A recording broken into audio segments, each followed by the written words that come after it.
네, 우리가 오늘 말씀을 볼 때에 교독으로 말씀을 봤지요. 하다 보니까 어떠셨어요? 약간 이렇게 술렁 있는 것 같지 않으셨나요? 예, 말하는 속도도 좀 다르고 읽는 속도도 좀 다르고, 우리가 뭔가 함께 하려면요, 저와 여러분이 함께 하려면, 또 저는 혼자고 여러분은 다수니까 함께 하려면 옆에 사람의 목소리에 귀를 기울여야 됩니다. 너무 작게 해도 안 되고요, 너무 크게 해도 안 되고, 적당한 소리로 옆 사람의 목소리에 귀를 기울여서 한 단어 한 단어를 같이 해야 합독할 수 있습니다. 그런데 이렇게 한 이유가 있습니다. 오늘 본문의 말씀이 하나님과 연합, 동행, 함께하는 겁니다.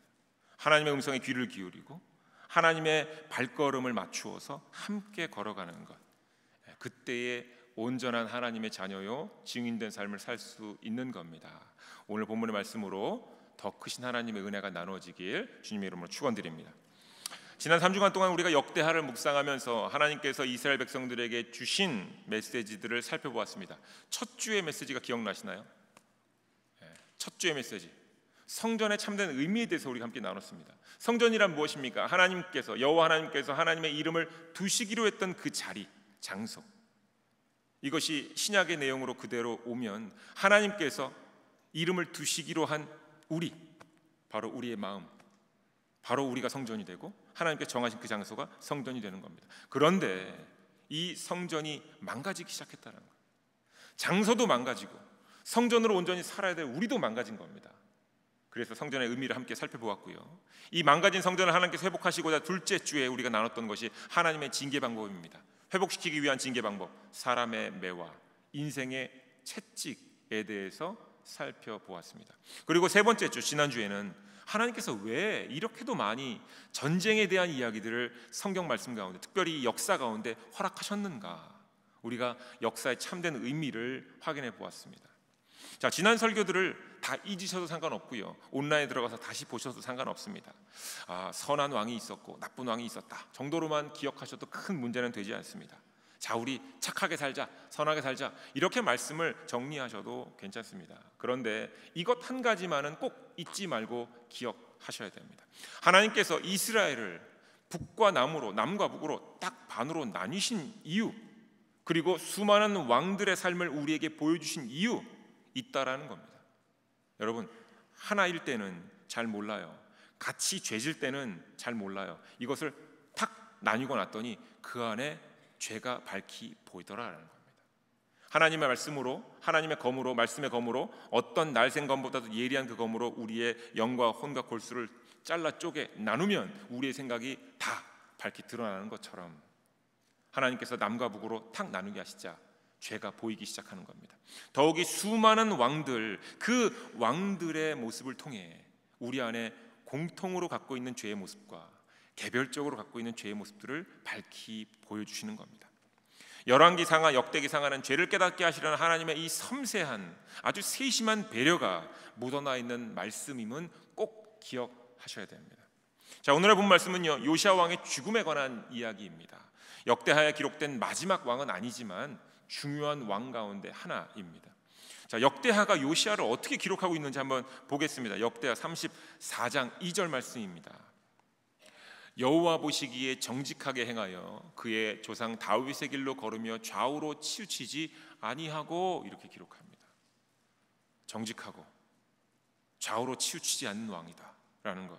3절 말씀을 보았더니 아직 어릴 때부터, 왕이 된 지 한 8년 정도부터 그의 조상 다윗의 하나님을 비로소 찾기 시작했고, 그리고 왕위에 오른 지 12년 정도가 지난부터는 유다와 예루살렘을 비로소 정결하게 하는데 본인의 열과 성을 다 쏟아냅니다.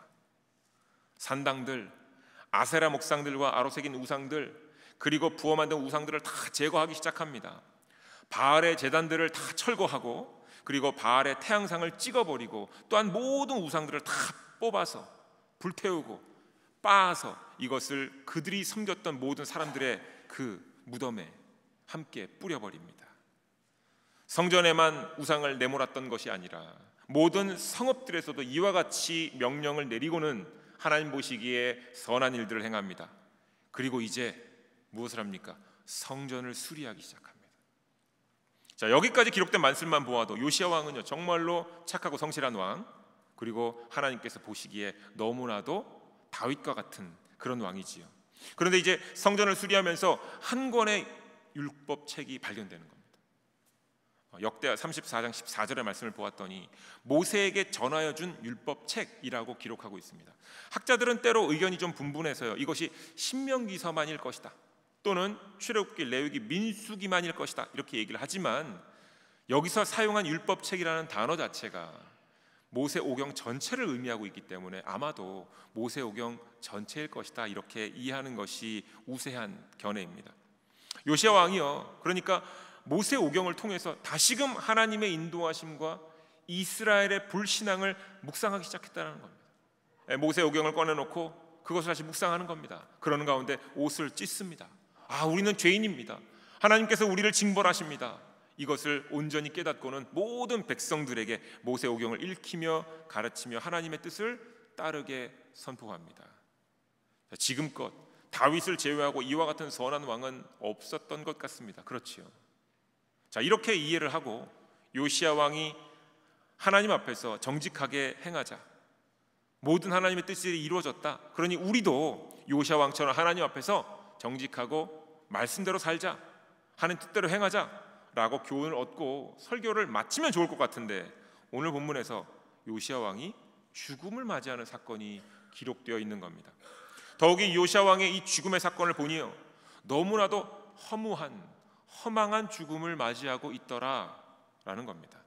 자, 요시야 왕의 이 사건을 정리해 보면 이렇습니다. 오늘 본문의 말씀 20절입니다. 애굽 왕 느고가 유브라데 강가에 갈그미스를 치러 올라갔다라고 성경이 기록합니다.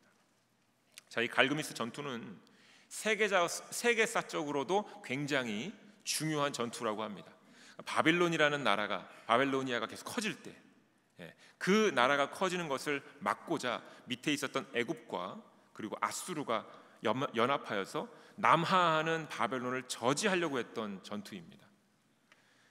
여기서 잠깐, 이 시기가 기원전 605년경인데 이미 벌써 아수르에 의해서 북이스라엘은 민족만 남고 나라는 사라진 때입니다. 자, 바벨론의 남하를 저지하려고 애굽의 왕 느고가 아수르와 함께 연합을 하려던 그때에 남유다의 왕이었던 요시야가 애굽과 아수르의 연합을 저지하려고 전쟁에 참여합니다. 학자들이 이렇게 주장해요. 아수르가 힘이 약해졌기 때문에 이 기회에 아수르를 완전히 망하게 하려고 요시야가 이 기회를 틈타 전쟁에 참여했다, 이렇게 말합니다. 매우 합리적인 설명입니다. 그런데 요시야의 참전과 그로 인한 죽음이 합리적으로 보여짐에도 불구하고 이해가 가지 않는 부분이 있습니다. 바로 오늘 본 말씀 21절의 기록입니다. 함께 보지요. 느고가 요시야에게 사신을 보내어 이르되, 유다 왕이여, 내가 그대와 무슨 관계가 있느냐? 내가 오늘 그대를 치려는 것이 아니요 나와 더불어 싸우는 족속을 치려는 것이라. 하나님이 나에게 명령하사 속히 하라 하셨은즉 하나님이 나와 함께 계시니 그대는 하나님을 거스르지 말라, 그대를 멸하실까 하노라 하니. 아멘.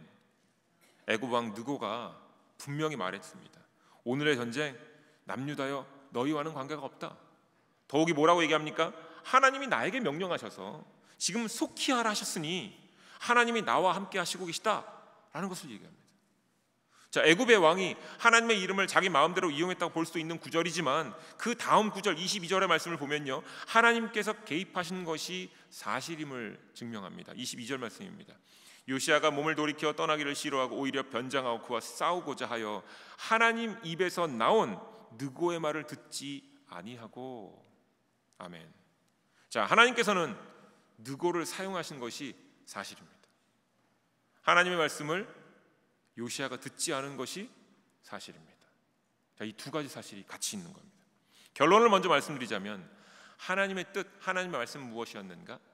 바벨론을 강성하게 하여 지금껏 북이스라엘을 괴롭히고 망하게 했던 아수르를 멸망하게 하고, 그리고 또한 여전히 유대 그리고 이스라엘 전체를 괴롭게 했던 애굽을 멸망시키려는 것입니다. 그러니까 하나님의 계획은요, 아수르와 애굽을 함께 망하게 하시려는 계획입니다. 그런데 애굽은 인간적인 전략으로 아수르와 연합을 하면 이길 수 있을 것이다 라고 인간적으로 여겼고, 남유다의 요시야 왕은요, 이 전쟁을 자신들에게 유리한 상황으로 바꾸어 놓으려고 참여하지 말아도 되는 전쟁에 참여하는 겁니다.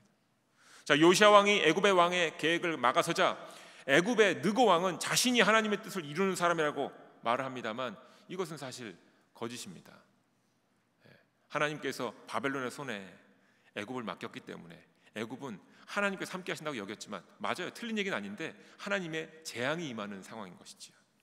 결국 가만히 보았더니 요시야 왕도 그리고 애굽의 느고 왕도 모두 자신들이 맞다고 생각하는 것이지만 하나님의 뜻은 계획은 달랐다라는 겁니다.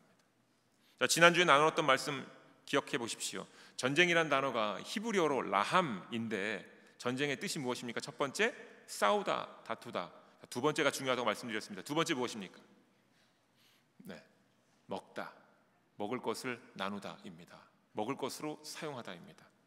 자, 이미 북이스라엘과 남유다도 수많은 전쟁을 통해서 하루를 살게 하신 분이 하나님이심을 경험했습니다.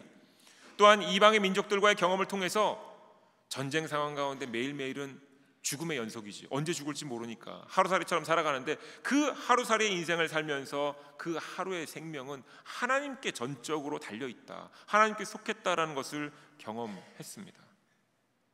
요시야 왕이 성전을 수리하다가 발견한 것이 모세오경입니다. 모세오경을 읽고는 발견하고는 옷을 찢습니다. 그리고 그 모세오경 안에 있는 내용들을 가르쳤습니다. 무슨 내용이 그 안에 담겨져 있습니까? 여러분 아시다시피 세상을 대표하는 나라 애굽을 떠나서 그들의 문화와 종교를 떠나서 하나님께로 돌아가는 삶에 대한 내용이 모세오경입니다. 먹을 음식도 없는 광야에서, 싸울 적도 없는 광야에서 하나님께서 하늘의 만나와 메추라기를 먹이시면서 하루하루 하나님의 말씀으로 살아가는 존재가 우리임을 가르치셨고, 백성들은 하나님의 섭리를 배웠다라는 내용이 바로 모세오경에 기록되어져 있었습니다. 이것을 다시 묵상하는 겁니다. 하나님 말씀을 마음에서 내려놓은 백성들의 삶이 그 매일매일이 얼마나 처참했는지, 얼마나 비참해졌는지를 기록하고 있는 기록의 말씀이 모세오경입니다. 요시야 왕이 이 모세오경을 찾고는 읽었고요, 심지어 옷을 찢으면서 회개도 했고요. 그런데 22절에 이렇게 기록되어 있습니다. 요시야가 몸을 돌이켜 떠나기를 싫어하고 오히려 변장하고 그와 함께 싸우고자 하여. 요시야 왕이 애굽의 왕의 말을 듣고 떠나기를 싫어했다라는 겁니다. 정확히 말하면 하나님께서 아수르를 바벨론의 손에 맡기셨다는 것을 본인은 모르는 겁니다. 듣지 못한 거예요. 그런데 분명 하나님은 말씀하셨을 겁니다. 그래서 오히려 변장을 하고 그와 싸우고자 전쟁에 일부러 참여합니다. 하나님의 뜻과는 상관없는 일에 참여하여서 그곳에 생을 마칩니다. 싸우고자 했다라는 것이 바로 히브리어 라함입니다. 즉 먹는 것은 하나님께 속했는데 애굽과의 전쟁을 통해서 요시야가 생각한 것은요, 자, 이 전쟁을 내가 잘 참전하면 이번 기회에 아수르를 완전히 멸할 수 있겠다, 복수할 수 있겠다 생각한 겁니다. 아수르와의 전쟁을 통해서 본인이 원하던 그 이득을 누리고자 한 겁니다. 자신들의 나라가 더 안정된 삶을 확보해가며 더 여유롭게 살고자 이 기회를 놓치지 않기로 결정하고는 잡지 말아야 할 것을 잡는 겁니다. 하루의 삶과 일용할 양식은 하나님께서 공급해 주시는 것이라는 것을 잊어버렸습니다. 요시야 왕의 행동을 간단하게 정리해보면 이렇게 세 가지로 정리가 가능합니다. 첫 번째, 사람들이 하나님의 말씀을 받았다고 얘기하고요, 내가 알고 있다고 얘기하고요, 내가 따르고 있다라고 하면서도 여전히 나 중심의 삶을 매일 오늘 살아간다는 겁니다. 나에게 이득이 되는 거면 반드시 잡으려고 노력한다는 겁니다. 그냥 때로는 모른 척하고 지나 보내야 되는데 나에게 도움이 되고 나에게 이익이 되고 나에게 뭔가 득이 될 것 같으면 어떻게든 참여하려고 한다는 것, 이것을 보여주는 겁니다. 둘째, 사람들이 싸움의 유혹에서, 육신의 탐욕과 정욕에서 잘 벗어나지 못하더라라는 겁니다. 셋째, 하나님 말씀을 마음에서 내려놓는 것, 하나님을 마음에서 붙잡지 못하고 내려놓는 것은요, 언제 일어나는가 하면 바로 지금 이 순간, 오늘 일어납니다. 우리가 하나님을 내려놓으려고 한 열흘 전부터 준비하지 않아요. 내가 열흘 뒤에 하나님 말씀 내려놓을 거야, 오늘부터 잘 준비해야지. 안 그래요? 마찬가지입니다. 내가 열흘 뒤에 하나님 말씀 잘 붙잡아야지. 그렇게 할 수 없습니다. 바로 오늘, present time. This is the right time for us to hold God's word. Only today입니다. 학자들은 역대하 34장 28절에 집중합니다. 말씀이 이렇게 기록되어 있습니다. 그러므로 내가 내게 너희 조상들에게 돌아가서 평안히 묘실로 들어가게 하리니 내가 이것과 그 주민에게 내리는 모든 재앙을 내 눈으로 보지 못하게 하리라 하셨느니라. 하나님께서 요시야에게 하신 말씀이에요. 요시야야, 네가 나중에 내 품에 안게 될 때쯤에 너는 남유다가 망하는 것을 보지 않게 될 거야, 이 얘기하신 거예요. 그러니까 학자들은 이 얘기를 그대로 적용해서 하나님께서 자비하심으로 남유다가 망하는 것을 보지 못하게 하시려고 일부러 요시야로 전쟁에 참여해서 그로 죽게 해서 일부러 그 나라가 멸망하는 것을 보지 않게 하셨다라고 설명합니다. 그런데 하나님께서 약속하신 것이 지켜지는 것을 알겠는데 굳이 하나님께서 요시야 왕에게 이러한 모습으로 일부러 변장하고 참여하지 말아야 될 그 전장터에 참여해갖고 남이 쏜 그 화살에 굳이 맞지 않아도 되는데 그거 맞고 전장에서 죽어버리는 이와 같은 죽음, 굳이 하나님께 이게 필요한 죽음이었을까요? 학자들의 주장은 충분히 이해가 됩니다만, 설득력도 있습니다만 매우 결과 중심적인 설명입니다. 요시야가 재앙을 보기 전에 먼저 하나님 품에 안기기 위해서 하나님께서 그를 죽게 하셨다. 결과 중심적인 이해입니다. 역대하 34장 28절의 말씀에 기록된 대로 하나님께서 이스라엘 전체에 내리시는 징벌을 거두시지 않는 가운데 요시야 왕이 죽었습니다. 그런데 단순히 약속만 지키려고 하신 것이 아니라는 겁니다. 요시야 왕의 죽음은요, 단순한 죽음이 아닙니다. 더욱이 한 명의 왕이 나라를 잘 다스리지 못해서 다시 죄짓고 죽었다라는 정도의 이야기가 아닌 겁니다. 기억하십시오. 역대기서는요, 하나님과 하루하루를 살아가지 못하는 백성들의 삶이 결국 하나님의 징벌 가운데 벗어나지 못한다라는 것을 확인시켜주는 역사서입니다. 또한 요시야 왕의 죽음의 사건을 통해서 어느 왕도 예외 없이 하루를 살아가는 사람이라는 것과 하나님의 주권 안에서 하루를 시작하고 반드시 마쳐야 한다는 것을 우리에게 증거해주는 말씀입니다. 사랑하는 교회 여러분, 어제까지 하나님 말씀을 잘 지키셨다면 참 감사한 일이고 하나님의 크신 은혜입니다. 하지만 더 중요한 것은요, 어제까지의 일은 끝났습니다. 어제는 지나갔습니다. 우리는 지금 오늘을 살아가고 있는 사람들입니다.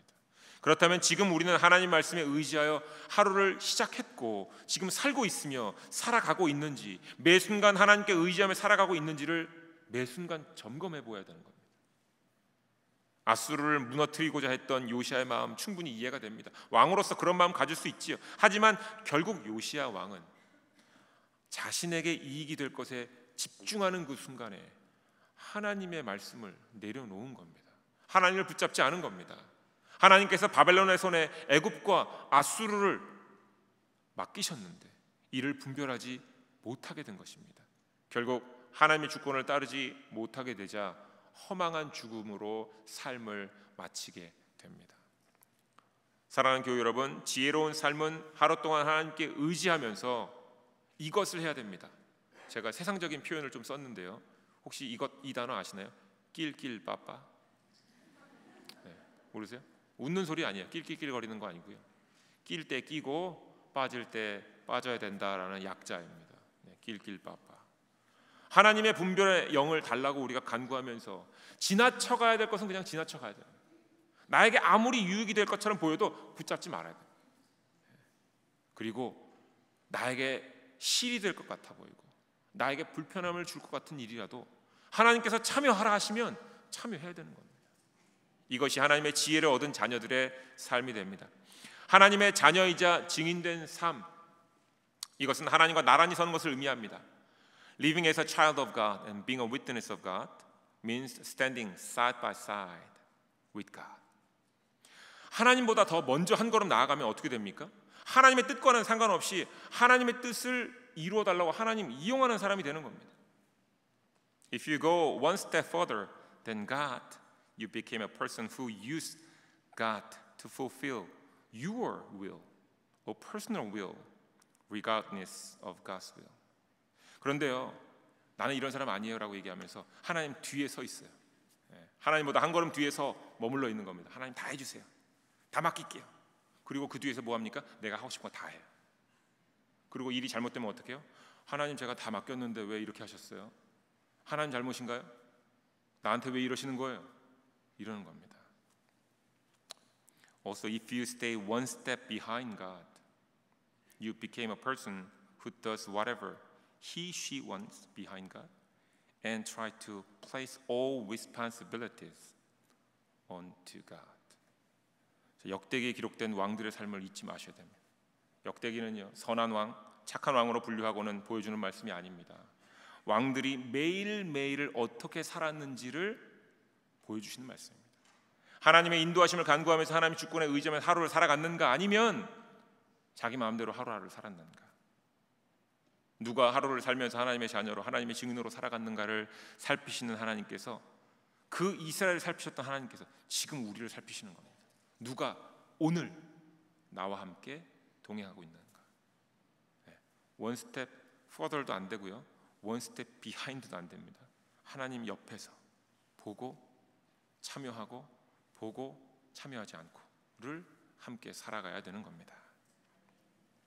여러분이 우리가 봤던 역대기 상하, 특별히 역대기 하지만 이 모든 것들이 하나님께서 우리에게 주신 말씀을 잊지 마시고 다시 한번 묵상하셔야 됩니다. 매일 매 순간 우리와 함께 하시는 하나님의 그 주권에 신뢰하셔야 됩니다. 오늘 하루 모든 상황을 분별하시고 믿음의 말과 행동을 해야 될 때와 하지 말아야 될 때를 확인하면서 하나님의 자녀이자 증인으로서 하루 한 주를 채워나가시는 달라스 중앙연합감리교회 중앙감리교회 교우분들이 되시길 주님의 이름으로 축원드립니다. 기도하겠습니다.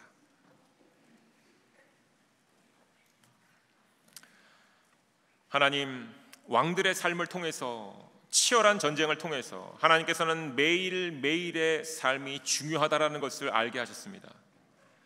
삶 속에서 일들이 잘 되어질 때 우리들은 미래를 막연히 꿈꾸며 오늘이 아닌 내일을 살아가려고 합니다. 또한 일들이 어려울 때 사람들은 지나간 과거를 아쉬워하며 다가오지 않을 미래를 걱정하는 오늘을 살아갑니다. 결국 누구도 오늘 우리와 함께 하시는 그 하나님의 증인으로서 살아가지 못하는 삶을 사는 것을 말씀 속에서 보았습니다. 하나님, 오늘 우리에게 깨닫게 하신 요시야 왕의 삶을 기억하게 하여 주시옵소서. 하나님 앞에서 정직함으로 성실함으로 살았던 왕이지만 결국 그 사건, 바로 그날 하루 하나님과 동행하지 못함으로 이런 죽음을 맞이한 요시야 왕의 삶을 잊지 않게 하옵소서.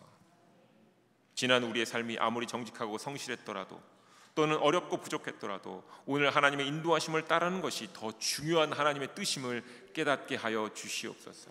지난 일들과 감정들에 휩싸이지 않게 하시고 아직 도래하지도 않을 미래의 일들의 마음을 빼앗기지 않게 하여 주시옵소서. 오늘 우리 한 명 한 명을 부르시고 이끄시는 우리 하나님의 아버지의 마음을 얻고 따르게 하여 주시옵소서. 하나님 곁에 바짝 붙어서서 한 걸음 먼저 나가지도 않고 한 걸음 뒤로 뒤처지지도 않게 하시며 하나님께서 행하시는 모든 일에 참된 증인이 되게 하여 주시옵소서.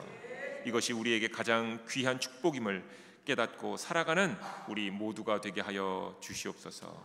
예수님의 이름으로 기도드립니다. 아멘. 다 같이 자리에서 일어나셔서 마지막 찬양 드리시겠습니다.